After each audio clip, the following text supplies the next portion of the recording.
You've checked every single box. You have the emergency fund, you're maxing out your investments, and you've cut out the unnecessary spending. By all standard definitions, you are doing everything right. And yet, you open your banking app on a Tuesday morning, stare at the numbers, and feel nothing. Not relief, not security, not confidence. Just this low, quiet hum of anxiety that never fully goes away. Maybe the rent just hit. Maybe you saw what your coworker is driving now. Maybe you got a raise 3 months ago and somehow feel more stressed than before it happened. You're not broken, and you're definitely not alone. But something is going on that most financial content will never explain to you, because it's not really about the money.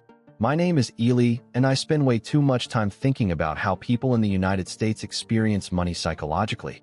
If you're someone who earns a normal income, maybe even more than you used to, but still doesn't feel financially secure, hit subscribe and give this video a thumbs up. Because what we're getting into today is the stuff that sits underneath the spreadsheets, the part nobody puts in a budgeting tutorial.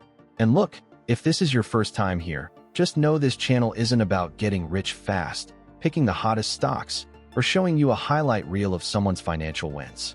It's about understanding why money stress doesn't just disappear when the numbers improve, why earning more often feels like a disappointment, and how expectations, lifestyle, and comparison quietly do more damage to financial well-being than any single bad purchase ever could.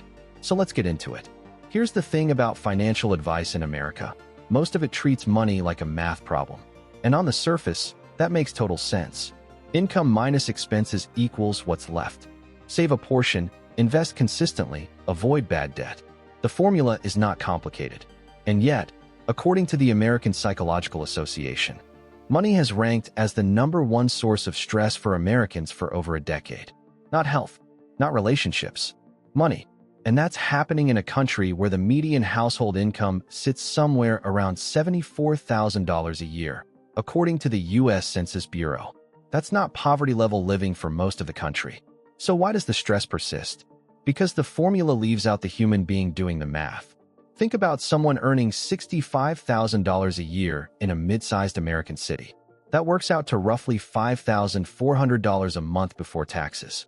After federal income tax, state taxes depending on where they live, Social Security, and Medicare, they're probably bringing home somewhere between $3,800 and $4,200 a month. Now let's walk through what a pretty normal life costs.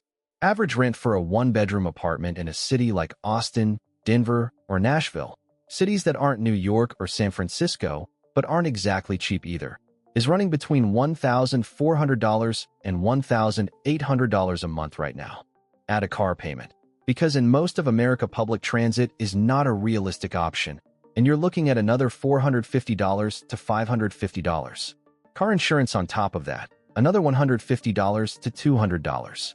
Groceries for one person, and we're not talking about anything fancy, around $350 to $450 a month, based on USDA food cost data. Utilities, phone, internet, another $250 to $300. And if this person has any student loan debt, which about 43 million Americans do according to federal student aid data, throw in another $300 to $500 a month. Do the math, and that person has maybe $300 to $600 left over at the end of the month. If nothing goes wrong, if the car doesn't need new tires, if they don't get a medical bill, and remember, nearly 30% of Americans report having medical debt, according to the Kaiser Family Foundation. If a friend doesn't get married and they don't have to fly somewhere, if rent doesn't go up at renewal, that $300 to $600 cushion is also supposed to be savings, and an emergency fund, and eventually, retirement contributions.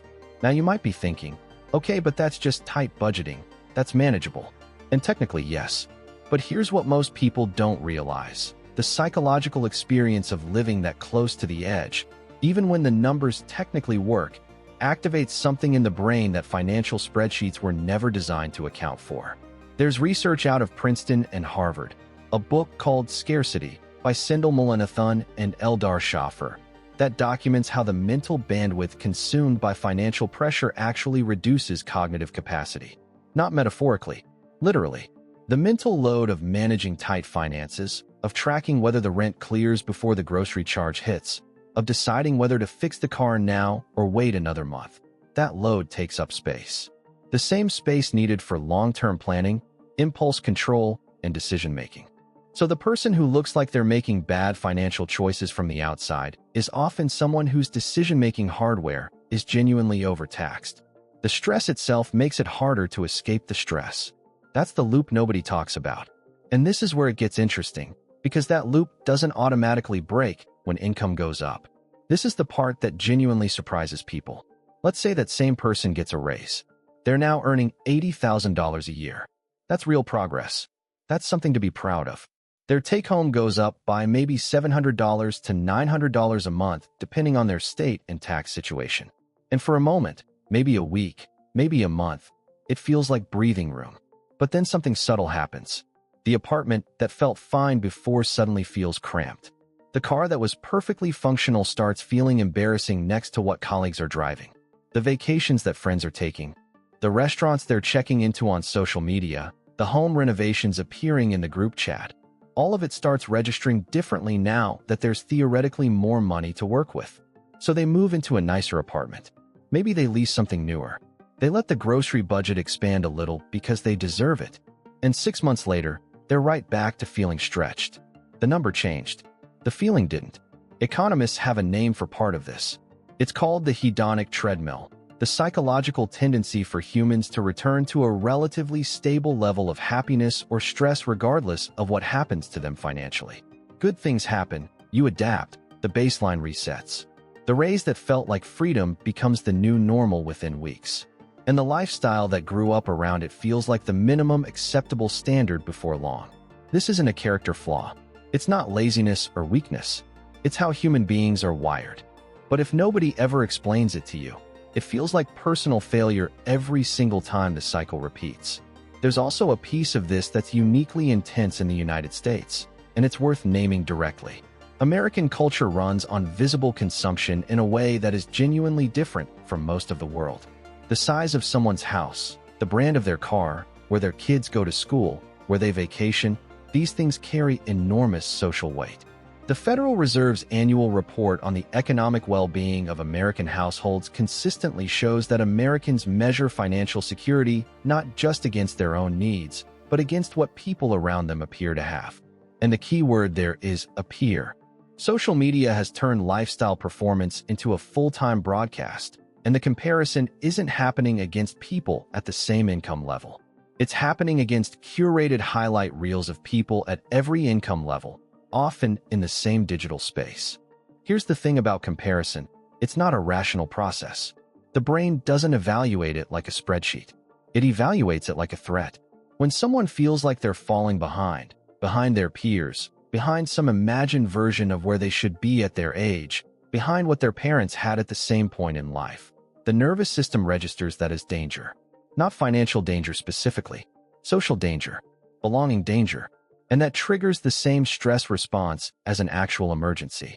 The cortisol goes up, the anxiety hums louder, and suddenly the $80,000 income that objectively represents a significant improvement over where they were 2 years ago doesn't feel like enough, because enough is a moving target being constantly recalibrated by everything they see around them.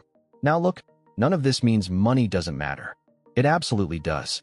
There's solid research, including well-known work from Nobel Prize winner Daniel Kahneman and economist Angus Deaton, suggesting that emotional well-being does improve as income rises.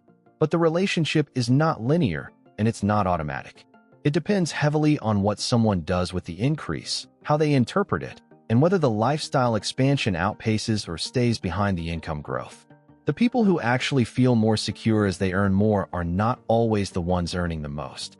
They're often the ones who found a way to decouple their identity from their spending, which is one of the hardest psychological shifts a person can make in a society built around selling you things that promise to solve that exact problem.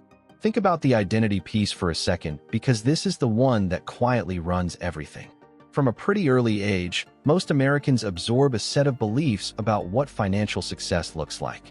What kind of home a successful person lives in. What kind of car. What kind of vacations. What kind of schools for the kids?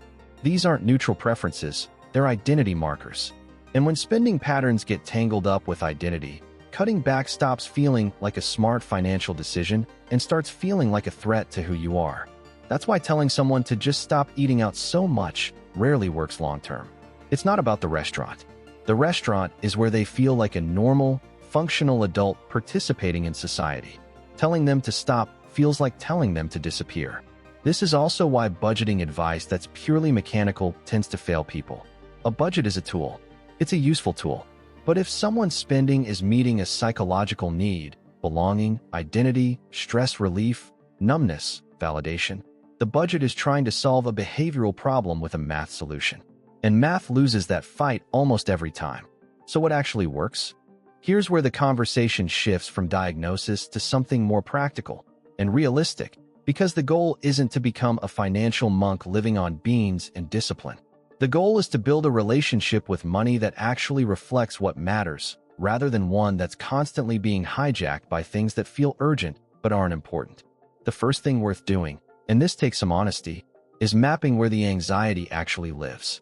Not the spending, the anxiety. Because for a lot of people, the financial stress isn't really about whether they can pay rent this month.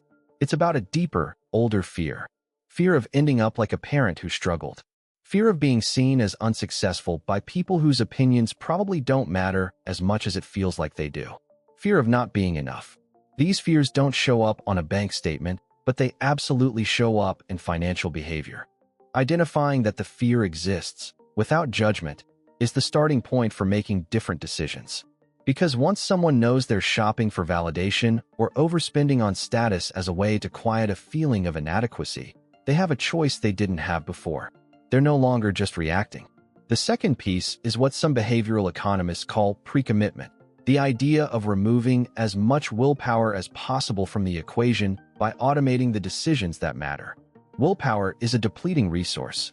Using it to resist lifestyle inflation every single month is a losing game. But automating a transfer to savings or a retirement contribution the day after payday, before the money is available to spend, takes the decision out of the emotional space entirely. The money moves before it can become a choice. This works not because it requires perfect discipline, but because it acknowledges that human beings are not perfectly rational actors. Setting up the system to work with that reality rather than against it is one of the highest leverage moves available to someone at any income level. Third, and this one sounds almost too simple, is building a clearer, more personal definition of enough. Not the cultural version of enough. Not the Instagram version. A personal one. What would a life feel like where the financial anxiety genuinely quieted down? What does the bank account number look like? What does the monthly expense number look like? What does the debt situation look like? Getting specific and writing it down turns an abstract feeling into a concrete target. And chasing a specific, personally meaningful target is a fundamentally different psychological experience than chasing a vague sense of keeping up. One has an endpoint, the other never does. There's a concept in psychology sometimes called a satisficing threshold, the point at which something is genuinely good enough to meet the need. Most financial anxiety in America exists because that threshold is either undefined or it's been unconsciously set at more than I currently have, which guarantees perpetual dissatisfaction regardless of what the income does. Defining the threshold consciously, based on actual needs and genuine values rather than cultural scripts, is the shift that actually changes the emotional experience of money. Here's the realistic version of what this looks like in practice. Someone earning $75,000 a year who decides that their threshold is a 3-month emergency fund, a retirement contribution of 10 to 15%, rent that stays under 30% of gross income, and no high-interest debt. That person, if they hit those markers, has a clear, honest reason to feel okay. Not rich, not done growing, but okay. That's not nothing. That's actually significant when the alternative is running an undefined race with no finish line. The uncomfortable truth at the center of all of this is that financial stress in America is partly structural and partly psychological, and the psychological piece is the one that actually responds to individual action. The structural piece, the cost of healthcare, the student debt system, stagnant wages in large parts of the economy, the housing market. Those are real and they matter, and they're not solved by mindset work. Pretending they don't exist is its own form of financial misinformation. But within whatever circumstances someone is actually navigating, there is almost always a version of that situation that feels slightly more manageable and a version that feels slightly more chaotic. And the difference between those two versions is often in the framework, the automation, and the clarity around what actually matters.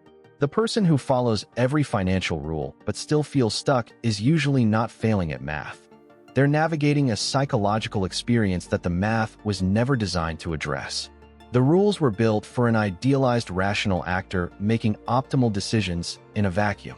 Real people are making decisions inside careers that feel uncertain, relationships that are complicated, cities that are expensive, timelines that feel pressured, and a culture that is constantly whispering that whatever you have is not quite enough yet. Recognizing that isn't a reason to stop trying. It's a reason to try differently. Understanding what's behind your behavior can make money feel less like struggle and more like something you can build. That's what this channel is for, helping you understand why money feels hard and make better decisions. If this connected with you, comment one word that describes how you feel about your finances. And if you're not subscribed yet, the next video dives deeper into lifestyle inflation. See you there.